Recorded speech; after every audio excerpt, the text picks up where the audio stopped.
everybody. Thank you, Douglas. So thanks for being here today. I would love to start. The name of this presentation is elegantly called Using Humor to Sell Stuff. And I want to start with a story. About 25 years ago, maybe a little longer, I was hitchhiking from Virginia to Boston. And back then and today, most people don't hitchhike or pick up hitchhikers. There's just too many sketchy people out there. But I really needed a ride, and I didn't have any money. So I put this little sign together that said, Boston, no psychos, please. And a funny thing happened. I'm out there on the highway, and I can see cars coming towards me, full 60 miles an hour, no intention of stopping for some grubby hitchhiker. And I hold my sign up, and I'd see them peer forward, read the sign. I could see their face soften, and the blinker would go on and pull over. I got ride after ride after ride because of this little sign that used humor to connect with people, get them to lower their guard a little bit, and pick me up. So that was, like I said, 25 years ago. Today, I'm the founder and run a place called Hub Strategy and Communication in San Francisco. Been around since 2002 in San Francisco's Presidio district. I don't know if anyone's been to the Presidio. And 25 years later, I'm still using humor to try to connect with people and sell something. So I want to take you through a little bit of that, and just so you know that we know what we're talking about. We've worked with some of the clients that Douglas mentioned, but also clients like Nike and Blue Shield of California and Microsoft and Levi's and the Oakland A's and the San Francisco 49ers, all using humor in various ways to connect with their consumer. Turns out the consumers like humor, but so do the creative award shows, and this is how we display our advertising awards in the office. So So we're kind of practicing what we preach. When we walk in, there's this pile of creative awards that, oh, those old things. And the prospective clients start laughing and realize a couple things. One, that we're probably pretty creative, but more importantly, maybe we're going to be fun to work with. And it's a great way to sort of get them to lower their guard and start the relationship. So I'm going to talk to you a little bit about why you might think about introducing humor into some of your marketing and communication materials. And if you do decide to do it, some of the things to think about as you do it. So first off, why does humor work? And it's probably pretty simple, really. People buy brands that they love, or at least like, more than the competition. And if you think about just human nature, if you go to a cocktail party, who do you want to hang out with? The fun, funny, smart person, or the person that wants to be very serious and talk about accounting? I don't know. No offense to any accountants out there. But usually it's that human nature. We like to laugh. We like to have fun. We like people that are like that. And a lot of brands have spent a lot of time and effort building their brand in a really likable fashion. This is something, WWJD, what would Jesus do? It's something that a lot of people use as their guiding principle to live their life, and it works really well for a lot of people. Our guiding principle is more like this, WWRBD. What would Richard Branson do? And it's a good question to ask yourself if you decide to go down the humor path or the likability path. If you think about what Richard Branson and the Virgin brands do, is they inject massive amounts of likable personality into every single nook and cranny of the brand that they can. Who here's flown Virgin America? Who here cried when Virgin America was bought by Alaska Airlines? Yeah.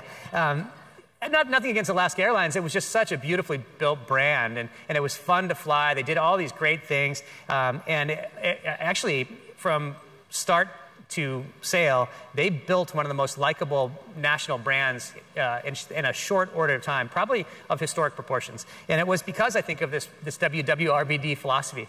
And so it's something to keep in mind as you think about building your own brand. So one of the reasons that humor works so well is that humor lowers people's guards.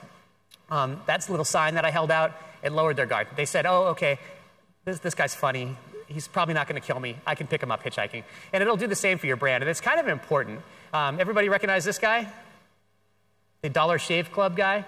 Basically, so we are being pitched as consumers, we're being pitched by up to 5,000 pieces of commercial messages per day. So we're trying to actively filter it out. This guy, though, he had like over 100 million people look at this video, which is essentially a 2-minute sales pitch.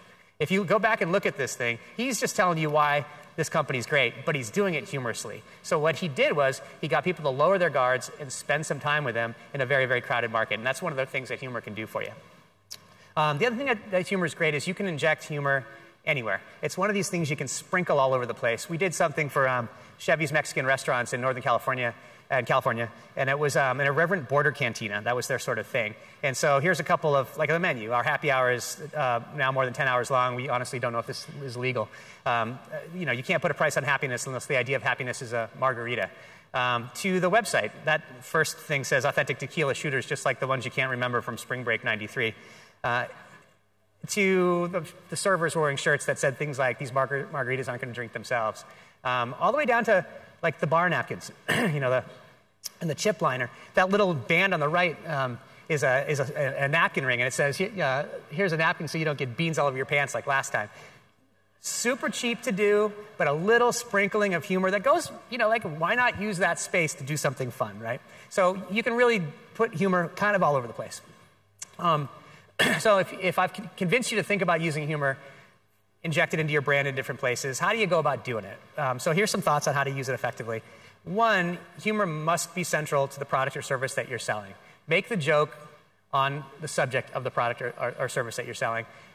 Here's something I walked by in San Francisco. It's a sushi place, Tenichi. Fat people are harder to kidnap. Stay safe. Eat lots here. I don't know what to make of this. I thought sushi was supposed to keep you. I thought it was healthy eating. I don't know. So it doesn't make any sense. But here's something we did for the Slingbox, which is a device that lets you watch your home TV through the internet on your phone or laptop. And the entire premise of the joke is centered around the product. Hey, what's that? Oh, I'm watching my TV through the internet with the Slingbox. Wow. Yeah, check it out. Oh, no. This is going to be gruesome. Oh, what a mess. Oh, look at all that blood. The Slingbox lets you watch your home TV through the internet on your laptop or mobile phone. That's going to leave a mark. Slingbox. So, sometimes people say, oh, I saw this TV commercial. It was so funny. I can't remember what the product was for.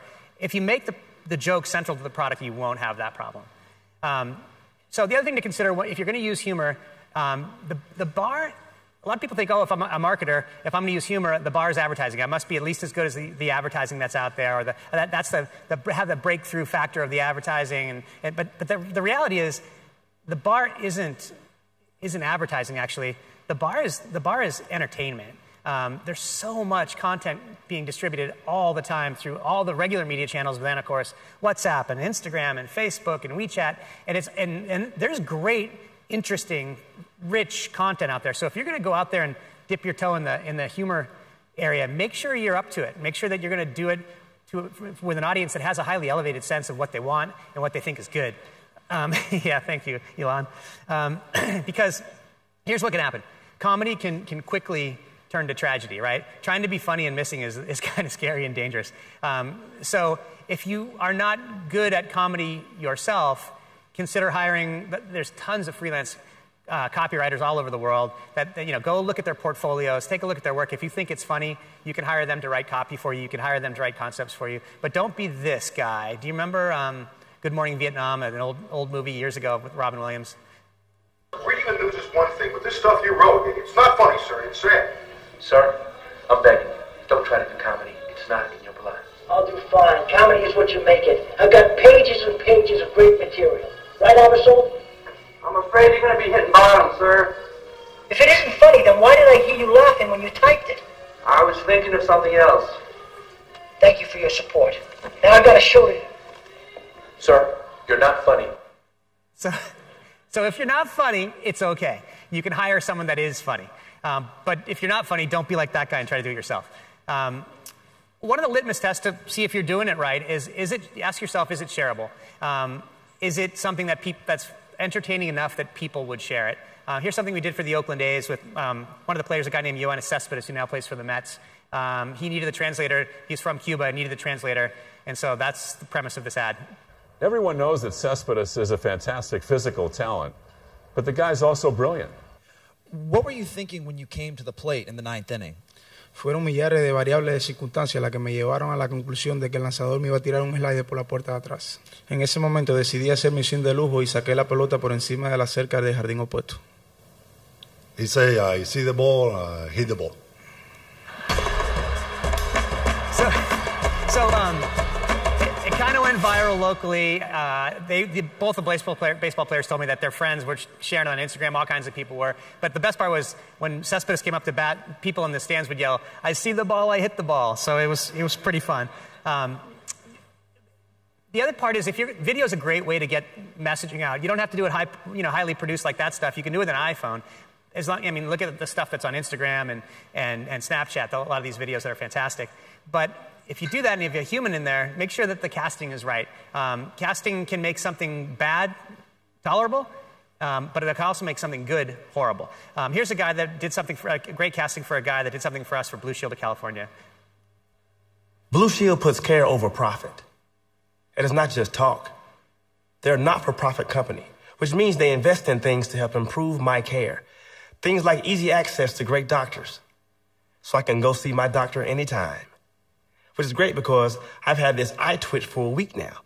You know what it's like trying to tell your boss you need to leave early to go see a doctor? Difficult.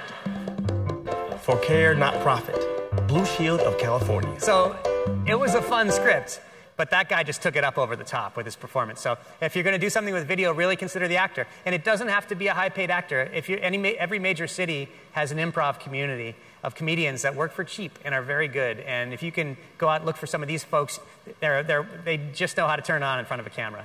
The other thing is good copywriting. You're going to use words anyways, right? It could be on your website, it could be in your digital marketing, it could be on brochure, it could be in legalese. I remember one time for the Slingbox, if you tried to buy a Slingbox on their website and your credit card got denied, we wrote this copy that said, hey, we regret to inform you that your credit card was denied. Look on the bright side, at least it wasn't your passport. That happened to Greg, one of our engineers, and he's still in a Lithuanian prison right now. So if you want to try the process again, it was just like a little sprinkling of fun. And you can do that with words. And it really goes a long way. The written word is kind of a lost art a little bit. This is for the University of San Francisco, who did a lot of ethics and values with their academics. This was for Viator. Our guides are trustworthy. That guy waving you into his unmarked van, probably not. For the Niners, yes, we have a museum, but with more football and less yawning. And the A's, we never stop hustling except to the showers, which proved to be disastrous. Right, so you're going to use these words anyway. Why not make them connective? Why not make them fun? The other thing people say is, oh, you know what? My brand is too serious or too important to use humor. And again, I go back to Richard Branson and Virgin. Did anyone see the TSA videos, the original ones they did? They're the first ones to do this entertaining version of a TSA video. Now, this is a safety video about what to do if your plane's going to crash. And they still found it okay to use humor. So I think your brand is probably okay to use humor. And also remember that it's much easier today to be ignored than it is to offend. A lot of people are very nervous about moving out of the middle and doing something funny or clever or different because they don't want to offend people. And I would say racism, of course, nothing racist, nothing sexist, nothing religious, nothing politics. Just leave all those things alone. But if you look at the landscape that consumers live in today, it would make our great-grandparents roll over in their grave. I mean, CSI, like a simple primetime television program, 30 years ago would have been rated R for graphic content of some of the things they show, you know? And don't even get me started on the Kardashians. My God, I mean, every teenage girl in suburbia is following the Kardashians, and the content is really, really edgy. I mean, this is a woman that came to fame because she made a sex tape. I mean, so people are not timid. And I mean, I have teenage daughters, and they listen. Anyone know who this is? Lil Wayne. They listen. You know, suburbia in America is filled with kids that are listening to hip hop. That's really, really the lyrics are really, really brutal and tough. So if you think you're going to offend people, that people are a lot less sensitive than you probably think. Here's something we did for Chevys. It's the mandated the sign that goes in the bathroom that the state of California makes you put there. And it's what everyone's thinking, right? And so we put it in the men's room, and people came out just cracking up. This was something we did for Dropcam, which we ran this thing. The kid yells a swear word in the middle of it, and they got bought for $500 million by Nest Labs, and nobody complained. Evan, we're home. Hi, Mom and Dad. How was your weekend? Did you do anything exciting? No, I wish. Did you go to a movie? Oh, I hope you had some fun. It was all NBC for me. Nothing but calculus. I get it. Nothing but calculus. LOL. Calculus! Nothing but calculus? Did anyone see the miniature donkey that was in that party scene? No one saw it, did they? What a waste of $2,300. Yeah, no one sees it. We got this miniature donkey that was in the middle of the party because we thought it was hilarious, and nobody sees him. He's there. You have to go back and look at it. The next one is an ad that we also did for Slingbox back in the day when they wanted to run in USA Today in the sports section because they were targeting business travelers. And so we said, well, we got to do something. If we're going to use print, which is kind of a bit of a dying medium, let's do something to really get people's attention. There's going to be complaints if we really push it, but let's do it anyways. And this is the very first ad that they ran. The headline says, the best thing to happen to the business traveler since pay-per-view porn. USA Today, sports section, national coverage, not one complaint. So people aren't as sensitive as you think they are. And if they are, they're usually... But then there's the whack jobs that are extremely, extremely sensitive and make no sense, but you can't really worry about them. And I'll leave you with this. This is the CEO of Slingbox talking about how the Slingbox was invented. This guy got it. This guy understood how if you walked right down the middle of the fairway, nobody would notice you. You had to push the boundaries a little bit, and so that's what he did here. Hello, my name is Blake Krikorian. People often ask me how the Slingbox came to be. Well, the answer is complex and surprising.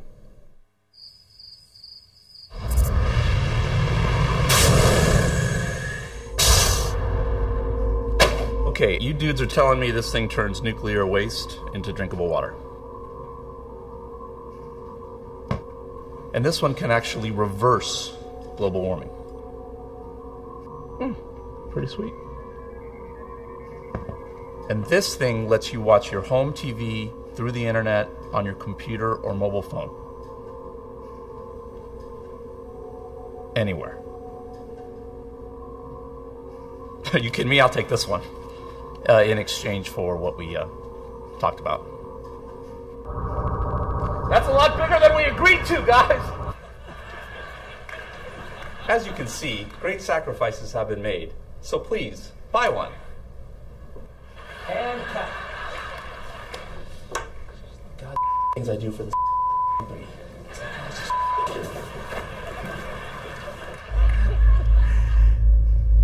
All right. So this is not we don't have any the forum for questions here, but if anyone does have any questions, my email is really simple. It's DJ@Hub San Francisco, HUB San Francisco spelled out. Feel free to send me an email with any questions, and I'll get right back to you. But as a little recap, so a couple key takeaways. One, humor must be central to the product or service that you're selling. Number two, your brand is not too serious or important for humor. And number three, it's easier to be ignored than to offend. So thank you very much. I hope you enjoy the rest of the conference. Thanks for your time. I got to get a t-shirt over here.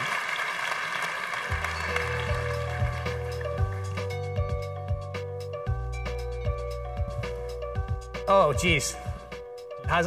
This says deer from the rear. I got to take this one. It's a bunch of deer butts. I don't know who it's for, though. I'm supposed to make sure that there's one that people know what the company is. Let's do this. French Quarter Volunteer Festival. Oh, that's pretty good, too. All right. Thanks.